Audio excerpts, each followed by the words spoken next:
अध्याय 8 भगवत प्राप्ति। अर्जुन ने कहा, हे भगवान, हे पुरुषोत्तम, ब्रह्म क्या है, आत्मा क्या है, सकाम कर्म क्या है, यह भौतिक जगत क्या है तथा देवता क्या है? कृपा करके यह सब मुझे बताइए।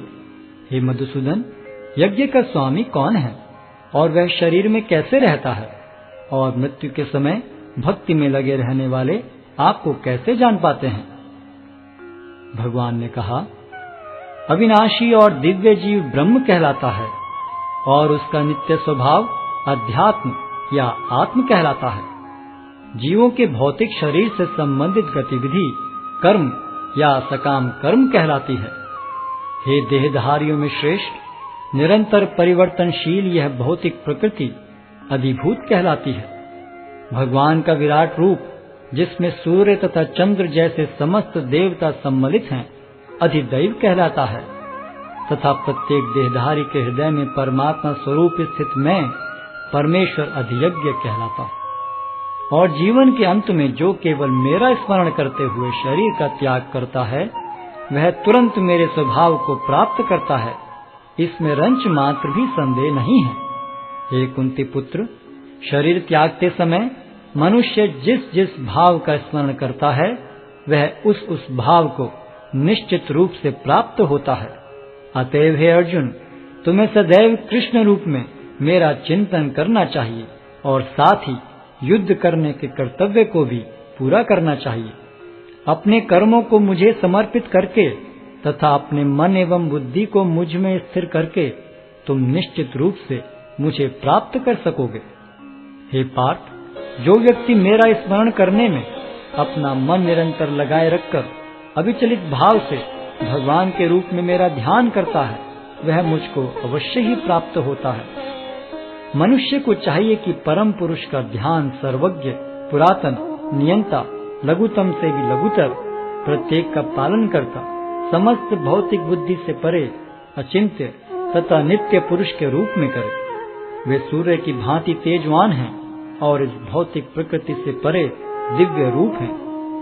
मृत्यु के समय जो व्यक्ति अपने प्राण को भौहों के मध्य स्थिर कर लेता है और योग शक्ति के द्वारा अविचलित मन से पूर्ण भक्ति के साथ परमेश्वर के स्मरण में अपने को लगाता है, वह निश्चित रूप से भगवान को प्राप्त होता है। जो वेदों के ज्ञाता हैं, जो ओंकार का उच्चारण करते हैं और जो संन्यास आश्रम के बड़े बड़े मुनि हैं, वे ब्रह्म में प्रवेश करते हैं। ऐसे सिद्धि की इच्छा करने वाले ब्रह्मचर्य व्रत का अभ्यास करते हैं। अब मैं तुम्हें वह विधि बताऊंगा जिससे कोई भी व्यक्ति मुक्ति लाभ कर सकता है। इस योगाभ्यास में स्थित होकर तथा अक्षरों के परम संयोग यानी ओंकार का उच्चारण करते हुए यदि कोई भगवान का चिंतन करता है और अपने शरीर का त्याग करता है, तो वह निश्चित रूप से आध्यात्मिक लोकों को जाता है। हे अर्जुन, जो अनन्य भाव से निरंतर मेरा स्मरण करता है, उसके लिए मैं सुलभ हूँ, क्योंकि वह मेरी भक्ति में प्रवृत्त रहता है। मुझे प्राप्त करके महापुरुष जो भक्ति योगी हैं, कभी भी दुखों से पूर्ण इस अनित्य जगत में नहीं लौटते, क्योंकि उन्हें परम सिद्धि प्राप्त हो चुकी होती है। इस जगत में सर्वोच्च लोक से लेकर निम्नतर सारे लोक दुखों के घर हैं, जहाँ जन्म तथा मरण का चक्कर लगा रहता है। किंतु हे कुंती पुत्र, जो मेरे धाम को प्राप्त कर लेता है, वह फिर कभी जन्म नहीं लेता। मानवीय गणना के अनुसार 1000 युग मिलकर ब्रह्मा का एक दिन बनता है और इतनी ही बड़ी ब्रह्मा की रात्रि भी होती है।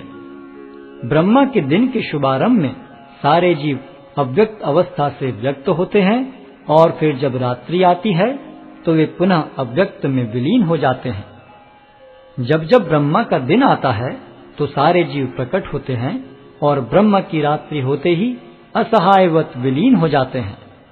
इसके अतिरिक्त एक अन्य अव्यक्त प्रकृति है जो शाश्वत है और इस व्यक्त तथा अव्यक्त पदार्थ से परे है। यह परा और कभी नाश न होने वाली है।